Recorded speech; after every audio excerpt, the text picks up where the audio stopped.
सहारा रेगिस्तान, जिसे the great सहारा रेगिस्तान भी कहा जाता है, जो अफ्रीका महाद्वीप में स्थित दुनिया का सबसे बड़ा गर्म रेगिस्तान है, जहां का वातावरण इतना गर्म है कि इंसान एक दिन में बिना पानी पिए नहीं रह सकता है।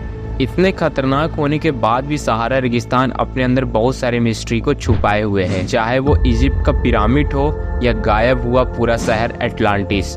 वैसे अगर मैं आपसे पूछूं कि दुनिया का सबसे बड़ा रेगिस्तान कौन सा है, तो आप में से बहुत सारे लोग सहारा का ही नाम लेंगे, लेकिन असल में दुनिया का सबसे बड़ा रेगिस्तान अंटार्कटिका है। अब आप में से बहुत सारे लोग सोच रहे होंगे कि अंटार्कटिका कब से रेगिस्तान हो गया। सो फ्रेंड्स, इस वीडियो के आखिरी तक बने रहिए और मैं आपको इसकी वजह जरूर बताऊंगा।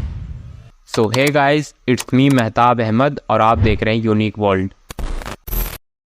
सो फ्रेंड्स, सहारा रेगिस्तान इतना बड़ा है कि इसके अंदर इंडिया जैसे 2 और पाकिस्तान जैसे 7 देश समा जाएंगे। इसका क्षेत्रफल 52 लाख वर्ग किलोमीटर में फैला हुआ है, जिसके अंदर 10 छोटे छोटे देश समाये हुए हैं। और वहीं अगर हम सहारा रेगिस्तान के क्लाइमेट की बात करें तो ये बहुत ही ज्यादा गर्म है। यहाँ बारिश सिर्फ नाम के लिए होता है, और अगर गलती से हो भी जाए तो बारिश का पानी जमीन पे गिरते ही भाप में बदल जाता है। यहाँ औसत तापमान 30 डिग्री सेल्सियस से लेके 40 डिग्री सेल्सियस तक रहता है, लेकिन कई बार ये तापमान 57 डिग्री सेल्सियस तक भी नापा गया है, जो इतना ज्यादा है कि आपको देखने तक में प्रॉब्लम होने लगेगी। लेकिन दिन में इतनी गर्मी रहती है, रात के वक्त यहाँ मौसम ठंडा हो जाता है, लेकिन ठंडे का मतलब इतना ठंडा कि शायद आपकी जान भी चली जाए। रात के वक्त यहाँ तापमान -4 डिग्री सेल्सियस तक देखा गया है। ये इतना ज्यादा कम है कि बिना ठंड के कपड़ों की आपकी कुल्फी जम जाएगी। लेकिन इतना ज्यादा वातावरण खराब होने के बाद भी यहाँ जीवन की कमी नहीं है। यहाँ पौधों और जानवरों की कई सारी प्रजातियाँ पाई जाती हैं। यहाँ लगभग 500 पौधों की प्रजाति, 70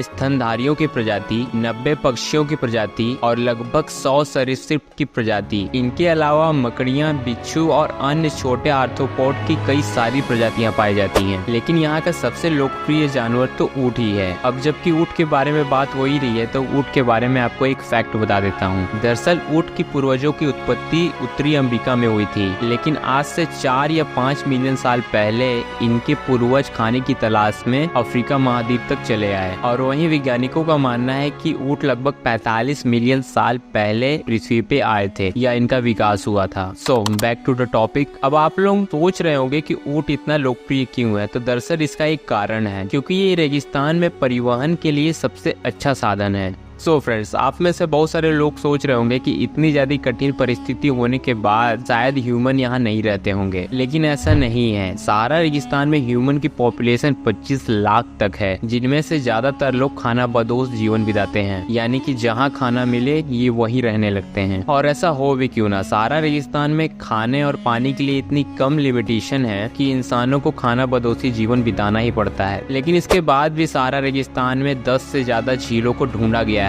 जो प्राकृतिक रूप से अस्तित्व में आए हैं। और सबसे खास बात, इनका पानी कभी नहीं सूखता है। लेकिन फ्रेंड्स, हमारे पृथ्वी का ये हिस्सा शुरू से ही इतना ज्यादा बंजर नहीं था, बल्कि वैज्ञानिकों ने अपने ये शोध में पाया कि आज से करीबन 6000 साल पहले सहारा रेगिस्तान बहुत ही हरी भरी जगह हुआ करती थी, जहां डायनासोर तक रहा करते थे, जिसमें से एक बहुत ही खतरनाक डायनासोर जो कि मांसाहारी था, स्पाइनोसॉरस, ये भी यही रहा करता था। अब आप इसी बात से अंदाजा लगा सकते हैं कि जब यहाँ मांसाहारी डायनासोर भी हुआ करते थे, तो शाकाहारी डायनासोर भी हुआ करते होंगे। और शाकाहारी डायनासोरों को अपनी भूख मिटाने के लिए घास पेड़ों का उपयोग करना पड़ता होगा, और इसीलिए वैज्ञानिकों का मानना है कि सहारा रेगिस्तान पहले हरी भरी जगह हुआ करती थी।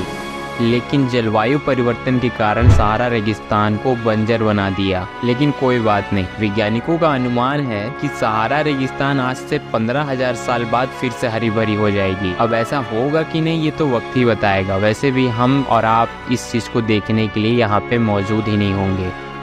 सो अब आते हैं अपनी जवाब की ओर। मैंने वीडियो के स्टार्टिंग में आपसे कहा था कि सहारा रेगिस्तान इस दुनिया का सबसे बड़ा रेगिस्तान नहीं है, बल्कि अंटार्कटिका है। सो फ्रेंड, पहली बात तो ये इसका एक रीज़न है, और वो रीज़न ये है कि हम रेगिस्तान की परिभाषा ही गलत जानते हैं। रेगिस्तान का मतलब ये नहीं होता है जहाँ सिर्फ रेत ही रेत हो, ये किसी भी स्वरूप में हो सकता है, यानी कि रेत से लेके बर्फ तक। असल में रेगिस्तान की परिभाषा ये है कि जहाँ पर साल भर में 25 सेंटीमीटर यानी कि 9.8 इंच से कम बारिश होता हो वह इलाका रेगिस्तान कहलाता है। अब जबकि अंटार्कटिका का क्षेत्रफल 13 लाख वर्ग किलोमीटर में फैला हुआ है और वहीं सहारा का क्षेत्रफल 9 लाख किलोमीटर में फैला हुआ है, तो इसका मतलब ये हुआ कि अंटार्कटिका सहारा से बड़ा है और इन दोनों ही जगह पे 9.8 इंच से कम बारिश होती है, जिसका मतलब साफ हुआ कि अंटार्कटिका दुनिया का सबसे बड़ा रेगिस्तान है। लेकिन इसकी एक और भी वजह है, मैं आपको बताता चलूं कि अंटार्कटिका में कुछ ऐसे जगह भी हैं जहां 1.40 करोड़ सालों से